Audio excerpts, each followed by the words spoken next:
Hello, my loves, and welcome back to another episode of the Express podcast. Over the last couple of episodes, we have been talking about this season of change, transformation, and evolution that I've been undergoing in my business. And today I wanted to talk a little bit more about what that has meant for me as an individual in this season of what has felt like very intense character development. And what that has actually meant for me internally to produce the results that you are now seeing externally. Because I think that this is a side that we don't talk about enough in business. And I think that when we are so bombarded every single day with highlight reels and achievements and wins and glossy images, it can be so easy when things don't feel like they're going right for us, for it to be very isolating in that experience, because we then tend to think it's only happening to me. I'm the only one that things aren't working for. I'm the only one experiencing this, because mentally and visually we can't see that evidence anywhere else that anybody else is moving through these challenges and these struggles as well. And I think that there are probably a lot more people in life and in business right now that are going through a challenging season that are not willing to be transparent about it, because I think that we really have created a culture online where there's so much expectation for people to be an authority and an expert. And I think that what we have now conditioned ourselves to believe is that if we talk about things being hard, or we talk about the challenges that we have faced, or the circumstances that we have had to navigate through, that somehow it dilutes that ability for us to be great at what we do, or it removes a little bit of our authority status online because we have found something challenging. And I think there's this real perception that if we are open about those things, it's going to lead to people trusting us less, when actually that is not the case at all. I think people are craving authenticity and transparency and the full picture now more than ever. And I also think that a lot of times when we do hear about the challenges that somebody has faced in business, it's usually from the place of their mountaintop, right? Like they're so far removed from the valley and they were like, oh yeah, 5 years ago when I very first started, I had this one challenge and now I'm a millionaire. And I just don't think we have those conversations enough to really understand that, hey, there are going to be mountaintops and there are also going to be valleys. And that's actually okay, because what is produced in those valleys is what allows us to have the character to hold the result at the top of the next mountain. And that's really what I have found in this process, is that yes, it has been extremely challenging and stretchy and uncomfortable and all of the things, but the fruit that it has produced from that pressure and from the stretching and from the refining and from that development is actually what has expanded me to be able to comfortably hold the next level that I am moving into. And I know that without that maturity, that perseverance has actually moved and developed in me, that I would not be equipped for that next thing. So I don't want us to shy away from facing some of these challenges that we have head on. And I think there's a lot of opportunities for the fact that quite often pressure can reveal problems, yes, but that also gives us the ability to look for new possibilities and to innovate and actually move ourselves out of where we have been and where we've grown comfortable, and give us the tools that equip us to move beyond that. And that is really what I want us to start to develop as a community and to be comfortable doing. And this is also why I have created my latest experience, Sprint, which I will leave the details in the show notes for you. But let's really just walk through this whole journey with you. And two of the key things that have really been the staple for me in this last season, which is discipline and perseverance.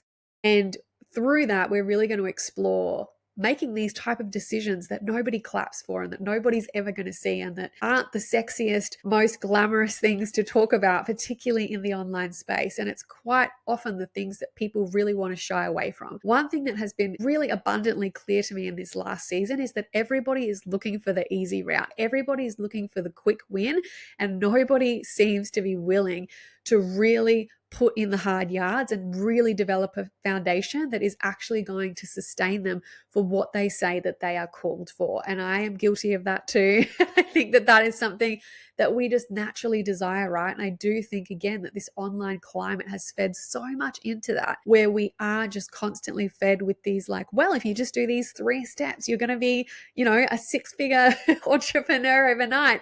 And that's just not always the reality. And again, I just think I really want to encourage us that things take time, right? I actually posted on Instagram something that came fresh out of my journal that has really come through in this season.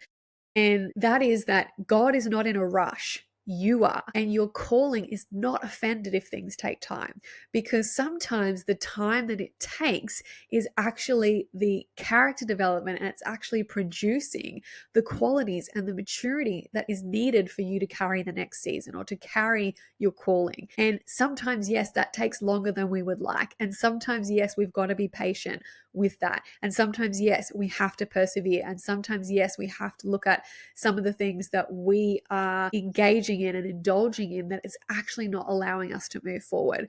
Because so often we have our hand out ready for that result, right? But if that result came tomorrow, if Beyonce blew up your business overnight and shouted you out, would you be ready to carry the weight of what came with that? Would you be ready for the booked out calendar? Would you be ready for the opportunities? Would you be ready for Oprah calling you for a book deal? Would you be ready for these opportunities? And so sometimes we think that there is a delay or a denial in what we want, when in fact it's actually a season of development that's going to allow us to enter a new atmosphere. And this is something that I have spoken about previously, but when we look at development, right, when we look at different levels of character development, if we think about a plant, a seed, right, that development takes place in the dark. That seed is nurtured in the dark soil. We can't rush it to grow. We can't rush it to break through into that new atmosphere, because if it does so too quickly and too soon, and it doesn't have roots that are deep enough to sustain it, that sun, that light, that opportunity is actually going to be too overwhelming for it and eradicate it instead of actually allowing it to grow and be the fuel for it to grow. And if we think about film, same thing. That development takes place in the dark. And if you open the door too soon, all of the film is going to blow out and overexpose. So the same thing happens for us. And none of us really love that time in the soil. None of us like that sensation of being isolated in the dark and in this season of development. But what is happening in that space is equipping us with the resources, with the strength, with the character to be able to move into that new season. Patience is not one of my strong suits. And I know that in those seasons where it feels like nothing's really working, when nothing's really moving, when nothing to the visible eye is really taking place, and you're not seeing the fruits of all of the efforts that you're putting in, sometimes in those seasons it can feel like a punishment, but it's actually a pruning. A lot kind of falls away in those seasons, and a lot starts to change and shift internally before we ever see the result of that in the external. And I think that we've actually been, again, duped online when things feel hard, that we think we're out of alignment. But if you think again back to that plant, right, its hardest part is breaking through the soil into that new atmosphere. And a lot of us don't actually give ourselves the opportunity to have that breakthrough moment, because we meet that resistance and then we think, oh, okay, mustn't be in alignment. And we shrivel back down into our old environment, and we don't give ourselves the opportunity to move forward. We actually don't meet ourselves in that resistance and think, okay, hang on, if I could just hold on a little bit more, if I can just push this extra little bit of distance, then I'm going to have my breakthrough. We give up on ourselves too soon. And that has been one of the biggest takeaways that I have received from this season, is that I was giving up on myself too soon to receive my breakthrough every single time. I was meeting that little edge of resistance. I was feeling it press against me.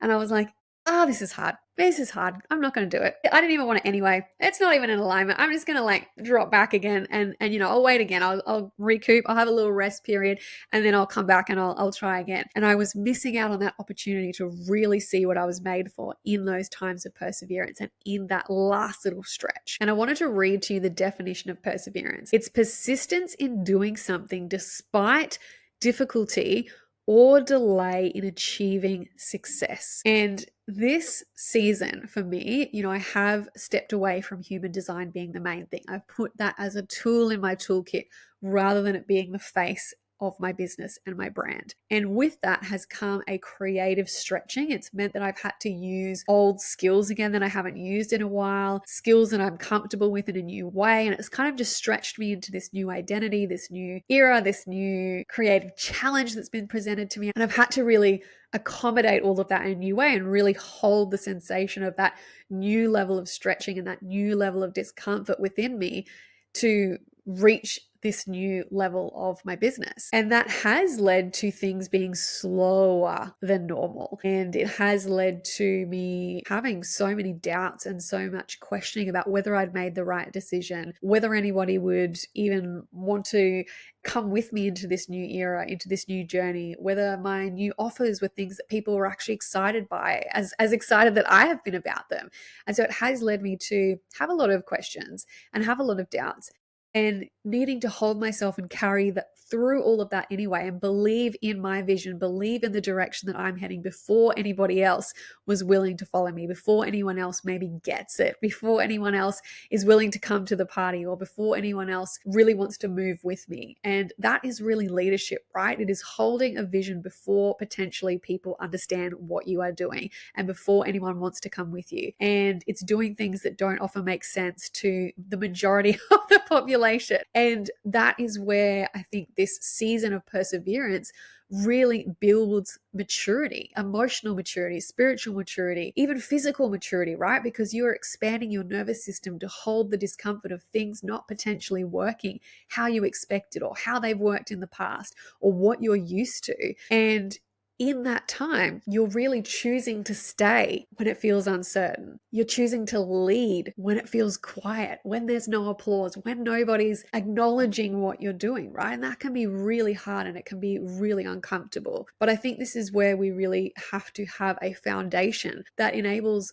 us to hold all of the sensations that are present with that uncomfortable growth and with that uncomfortability of having to persevere when things aren't easy. Because especially if you've come from a season where things are easy, or you've come from an environment where you were comfortable, when you're uncomfortable again, that's what's really going to challenge you.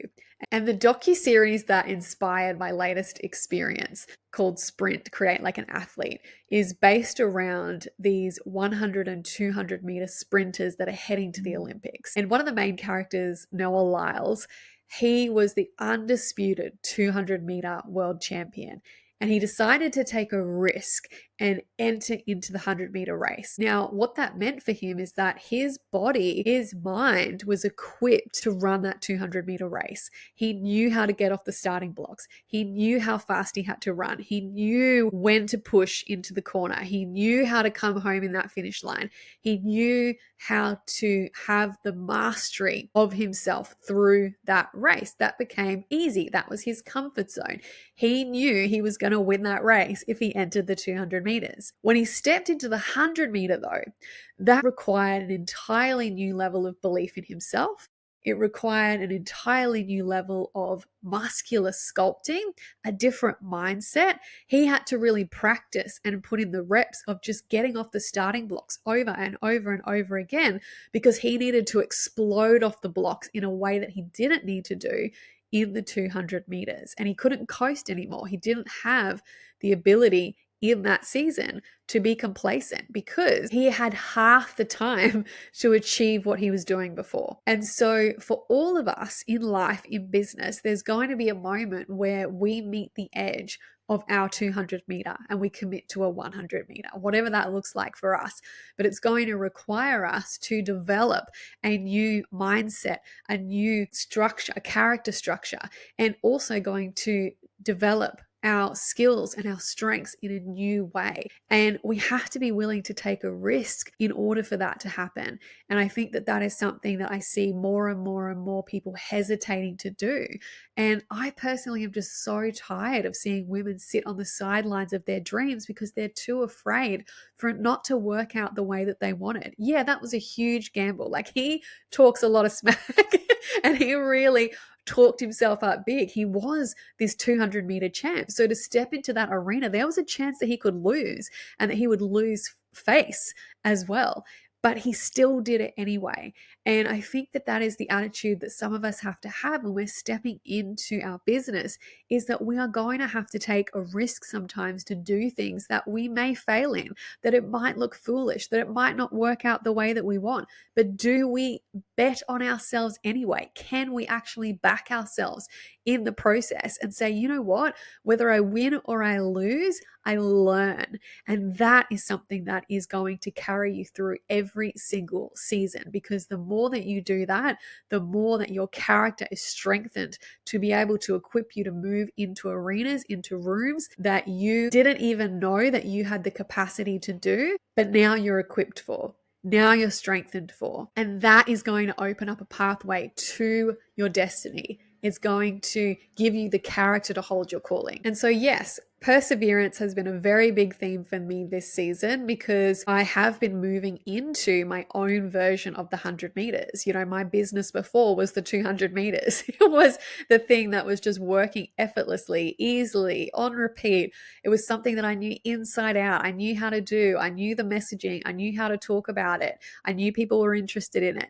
And then to move into this new arena, which really isn't like that new. It's not something that is crazy out of the box different. And it's the same with Noah, right? It's like, it's still a sprint. It's still a race. I'm still running. I'm still doing track. But I'm using my strengths and my skills in a new way that is unfamiliar to me. And it's required me to step into a new version of myself and hold the tension of that as I do. And ultimately, success equals sensations. Yes, sometimes those sensations are going to be really positive. It's going to be joy. It's going to be excitement.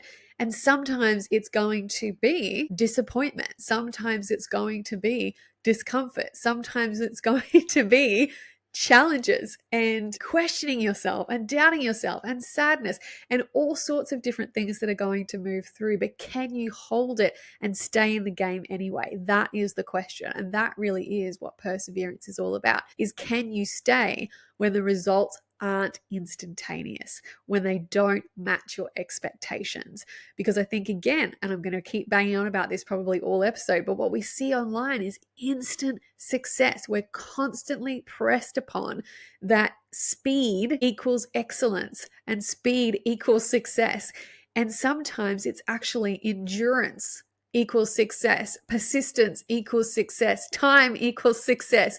And that is not sexy to hear. I know it's not glamorous to hear. It's not exciting to hear. It's not what you want to probably hear, but that is the truth of it, because we are actually not in a sprint. We are in a marathon. Our legacy, our purpose is a marathon, and we have to be equipped to hold the distance of that. And I think this is where the idea for sprint really came about, because I think that entrepreneurship is actually a sport. We actually need the same type of mindset. We actually need to take care of our physical vessel that is constantly birthing new ideas, new projects, new visions, walking humanity into a new era. That requires physical strength. It requires our health to be at optimum capacity. It requires emotional endurance. And that is what comes from the seasons where perseverance allows us to develop a new level of character that's going to equip us for the next leg of our race. And there is a piece of scripture that I've been leaning on so heavily, which is James 1, let perseverance finish its work so that you may be mature and complete, not lacking anything. Some of us need to let perseverance finish its work. Like I was talking about before, we quit before the breakthrough. As soon as things get uncomfortable, we pull back when we actually should be pushing forward and allowing perseverance to finish the work that it is doing, so that we are mature, so that we don't lack anything we need in order to step into what we have been called for. And sometimes that's going to lead us to need to re-examine and audit the foundation that we're standing on. And that brings me to the second theme that this year has presented me, which is discipline. Now, if you had have told me even a year ago that you need to work on your discipline, and especially if you had have brought that other word in, consistency, I would have been so mad. And I really did rebel against these two things, discipline and consistency, because I had really developed a very strong identity around not being a disciplined person, not being a consistent person. I had very fixed ideas and a conceptualization around what those meant. And to me, I was just more a free spirit, the wild feminine energy that just wanted to do what I wanted when I wanted. And if I really was in the energy, then I'd do these things. And when I wasn't, I wasn't. And I just really didn't want to be a disciplined person. I didn't want to have a relationship with consistency. And so at the start of this year, as I've mentioned, I came into 2025 with the words God's plan. Now, I should have known what I was getting myself into, because every single year that I declare a word, or in this case, words, I'm immediately shown all of the ways in which I am not an embodiment of that, or I do not allow that into my life. And so I entered this year in the first couple of weeks of January on my holidays, doing my vision board, doing my goal setting. And my goal setting this year was like pretty elaborate actually. And I put post-it notes on all of my mirrors in my office. And so I had probably about a meter by meter square little cluster of all of these post-its of all the different areas of life and all the goals that I wanted to achieve in those. And then I had a 6-month plan for my business of what I wanted to achieve. And probably by the end of February, I had ripped every single one of those off the board except for one post-it note, which was God's plan. And that was my core words for the year. And I had to come back to the one piece of guidance that I had received for the year, because it wasn't anything I'd put on the board. That was my first attempt at controlling the plan and sticking to my plan. It was the word discipline. That was the only piece of instruction I had coming into 2025. To me, I was like, yeah, like cool, discipline. Yeah, I'll weave that in somewhere. It didn't feel like enough. Like that doesn't feel like a solid plan to really rely on, is just the word discipline. So I made it way more complicated than it needed to be. And instead of just following this one simple instruction, I had gone to town in a whole different direction. And so when I came back to this word, that's the one post-it note I put back on the board, was discipline. And so I had to re-examine, okay, well, where am I undisciplined? Where am I unfocused? Where are my energy leaks? Where am I not following through on my commitments to myself? And so I really did a very strong audit of my life. And some of the biggest things that really came through was firstly my phone usage. So I ended up using the app Opal, and I'll put the link in the show notes for you as well if you want to use this app. It's not an ad. It's just if you want to use it. I've had questions about this before, so I'm just going to put it in the show notes. But basically, it's an app that locks off your phone. So you literally can't use it during the windows that you dedicate. And previously, I'd kind of put it on from like 10 till 4. So I had blocked off like my work day with it. But what I found was that was still giving me a window in the morning to get on and look at my phone. And as soon as you get into that scroll mindset and you're starting in that consumption cycle first thing in the morning, for me anyway, I'm gone. Like the whole day is a write-off for me. So I actually put it from 6 a.m. onwards, so that as soon as I had woken up in the morning, phone's already gone, can't even check it. And I had it on until 2 p.m. I've dropped it back till midday now, because I do feel like this has really broken off me in a better way, and I have a much better relationship with my phone now. But now I just don't even think about it. I'm like, cool, I get my phone at midday.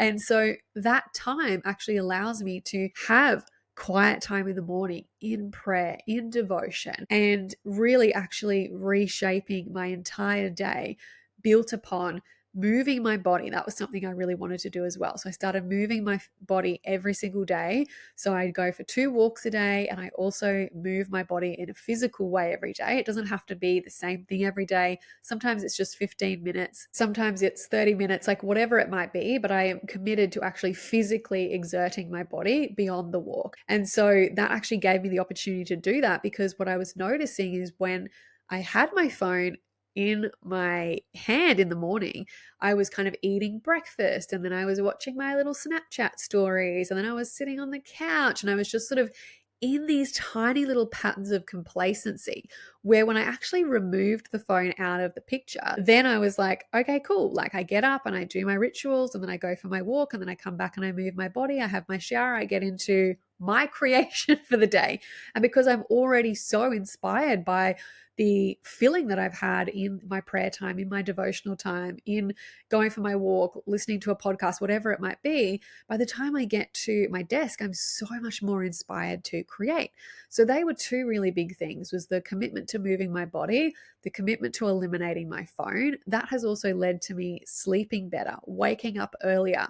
I also have been on a 40-day caffeine fast that ends next week, but I'll probably continue that on anyway, because what I also realized in removing that was I was so charged up on artificial caffeine. And even though I haven't drunk coffee in like a year and a half, I was having 2 matches a day. And so I was really relying on this caffeinated energy to fuel my work. And so I wasn't actually coming from a really pure creative space. I was really just jacked up on caffeine and like using it to kind of push through. And so again, I think this idea that we have that discipline is punishment is actually incorrect. It's actually devotion. And the root origin word, when you actually look into the word discipline, it's actually about restraint. So it's not about punishment, but it's about restraint and control. And that was what I really had to look at, was what are the areas that I am giving my precious energy to that are actually draining my creativity, draining my focus, actually creating dysregulation in my life. And that was something that has changed the very foundation of my life and my business. And it's actually given me so much more energy, true energy, because again, I've removed the caffeine from the mix as well.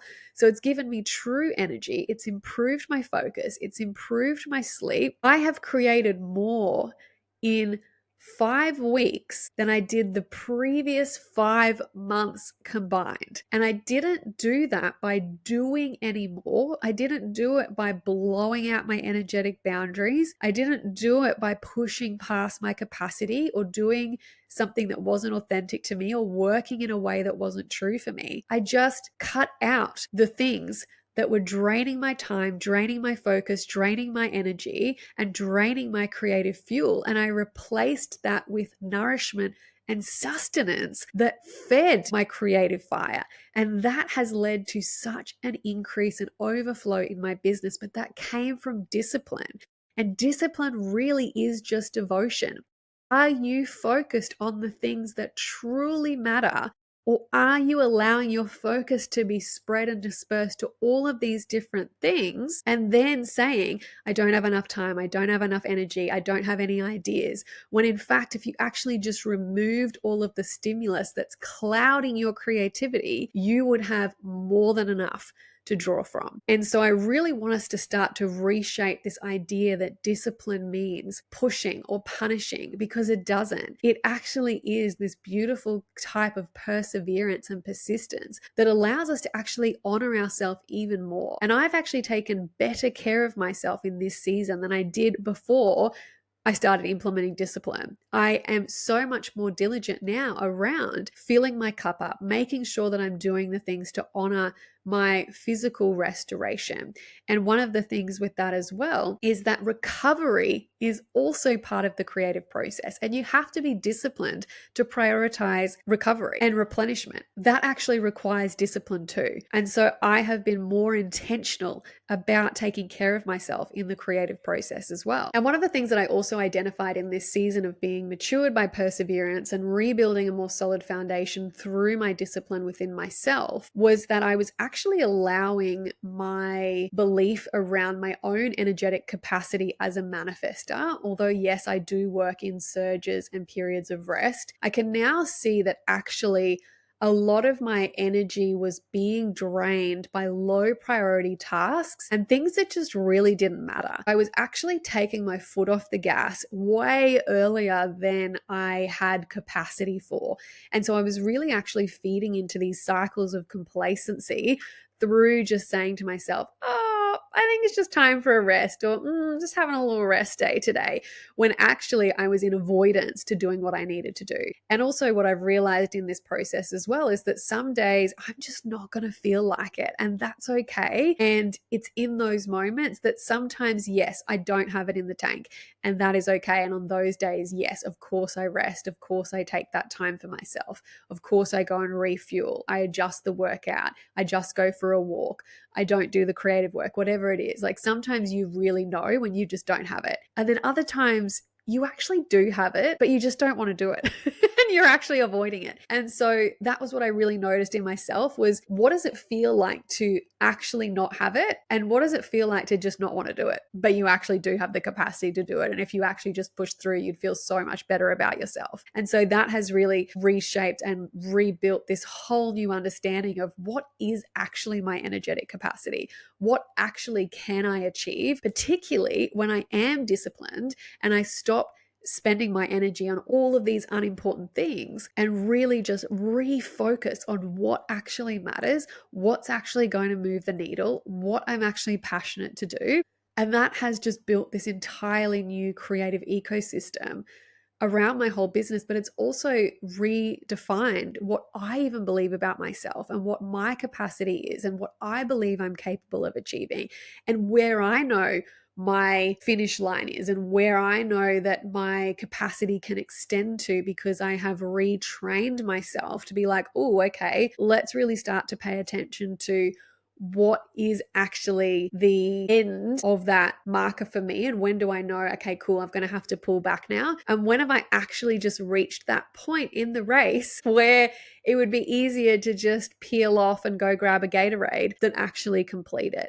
And so I think that is that new little part for me, is recognizing when I've hit that last 100-meter stretch and the fact that I do actually have the capacity to move through that, but it's just going to require a little bit more of like holding the discomfort of that when I want to quit.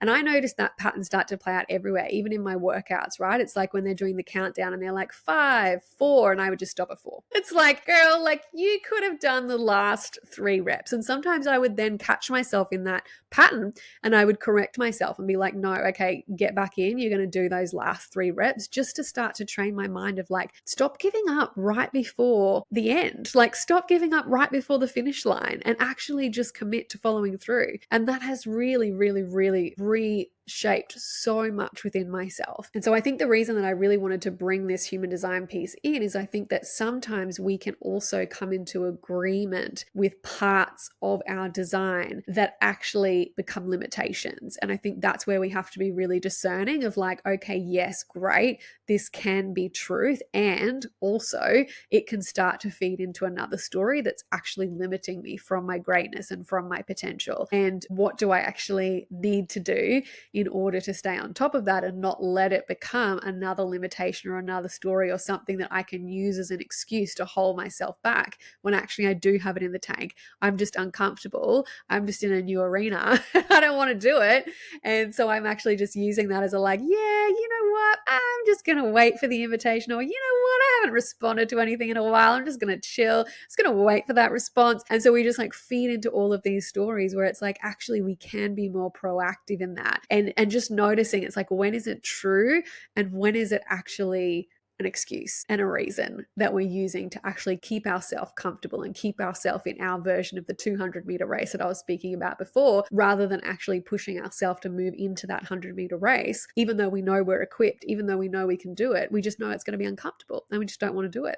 So that's really, I think, what I have really been moving through this year. And like I said, the fruit that has produced in my life and my business has been so phenomenal, and it has not been easy. Like at all. It has been so uncomfortable. It has required more from me than I ever thought was possible. But like I said, what I have achieved in such a short amount of time, really pretty much from midway through February, I want to say, I have done a complete rebrand of my business. I've got a new photo shoot. I have 3 new pieces of intellectual property. I have 2 new freebies. I have 2 new offers, one that's out, one that's still coming. I have restructured all of my offers. I've revised all of the copy on my website. I put out more content in 5 weeks than I did in the previous 5 months. And that all came from 2 things: discipline, focusing on the things that matter, allowing myself to actually be in control of reaching for the things that would be more comfortable, for the phone, for the cake at 3 p.m., for the caffeine, whatever it is, and actually just allowing myself to build a really solid foundation to actually commit to creating before I consumed, having a really beautiful morning and evening routine, for actually prioritizing my physical health, for actually giving myself a chance to recover, and also for persevering through the discomfort of holding all of that, and for allowing that to mature me so that I didn't lack anything to be able to carry this next iteration of my business and also my life. And I just wanted to read one more piece of scripture that has been so helpful and just so summarizes this season that I've been in and the learnings that I've gained from it and what has been produced through that. And it's Hebrews 12:11. It says, "For the moment, all discipline seems painful rather than pleasant, but later it yields the peaceful fruit of righteousness to those who have been trained by it." So for the moment, when you're actually practicing discipline, it doesn't feel the best, but it yields the fruit of peacefulness. It gives you so much more peace in your life. That's what I'm experiencing through actually allowing myself to be trained to build the muscle of restraint, of control, of discipline, of perseverance. These are all muscles that get to be developed. But when you have these things, you really have a strong character that's going to hold you through any season of change. It doesn't matter what happens in the world. It doesn't matter what the economy does. It doesn't matter what the online landscape does. It doesn't matter what AI does. Guess what is the one thing that's going to carry you through all of that? You and your character and what you're standing on. And so if you are in a season where you're like, you know what, I'm recognizing that my foundation could be more stable. I'm recognizing that, hey, actually, I am in a new territory. I am wanting to move into a new territory. I am ready to sculpt the muscle of perseverance, and I am ready to allow myself to develop the leadership that's going to carry me through into the next season. Then I would absolutely invite you into the sprint experience. This experience has really been created through, yes, the inspiration that I took from the docuseries and really recognizing that so much of what professional athletes have in terms of their values and their characters and their strengths are things that we need to apply to entrepreneurship. But that does not mean that we're going to blow out our energetic capacity and push ourselves and force for force's sake and, make ourselves do all these things that are really hard. That's not what this experience is about. It's identifying, what are you spending your time on that's actually not productive? What are the things that you're actually lending your energy to that are draining your ability to step into what you actually want? Where are you not able to hold the different sensations that are going to be required to sustain you into where you say you're going, and to actually just have that ability to be in an immersive environment that develops your character? So this is about building creative endurance and developing your identity in who you believe you are, so that when your moment arrives, you are ready for it. You believe that you're capable for it, and you have trained for it. You know these muscles, you know these steps that you need to continue to do in order to be ready and equipped for anything. Like I said, if Beyonce blows up your business, you're going to be ready for it on the other side of this experience, because you're going to know the things that you need to implement and put in place to carry you through all seasons, because even if you're in your version of the 200 meter right now, you're going to be in the 100 meter one day. Maybe you're at the starting blocks to your own 100 meter and you're like, how am I going to do this in half the time? Maybe you're sitting in the locker room going, I don't even know if I can step on the track right now. But wherever you are in your journey, there's going to come a time when you're going to need these skills. And you can either be prepared for that or you can be unprepared for it. It's your choice. But Sprint has been created to give you the training ground to prepare for that. And like I said, this is not about us pushing past our boundaries, working out of alignment, doing things for force sake. It's not a masculine experience. It is just about building the character to hold you through your calling. And it's designed to sharpen your edge, elevate your execution, and build the endurance that you need to run the race of your legacy and live a life worthy of the calling that you have received. And so I'm going to leave those details in the show notes for you. Hopefully I will see you at the starting blocks on the track when we commence next week. But otherwise, no matter what kind of season that you're walking through right now, I am just cheering you on and celebrating you. Any time that we step out of the familiar and what is societally acceptable, which so many of us and any of you listening, I'm sure, have something that you're doing that goes against the grain, is not the normal thing to do, or you're trying to step into something that is completely out of your comfort zone. And so I know that this is something that is going to present you with some challenges, and it's going to present you with the opportunities to have your character stretched and to have your identity expanded. And I just want to encourage you to stick with it and not to give up before your breakthrough, because it is coming. There's going to be plenty more opportunities for you on the horizon, and you already are equipped with everything that you need in order to do that. Sometimes we just need to step into a little bit of the refiner's fire in order to strengthen us to be able to fulfill our destiny. And so I'm sending you so much love, and I will see you in the next episode.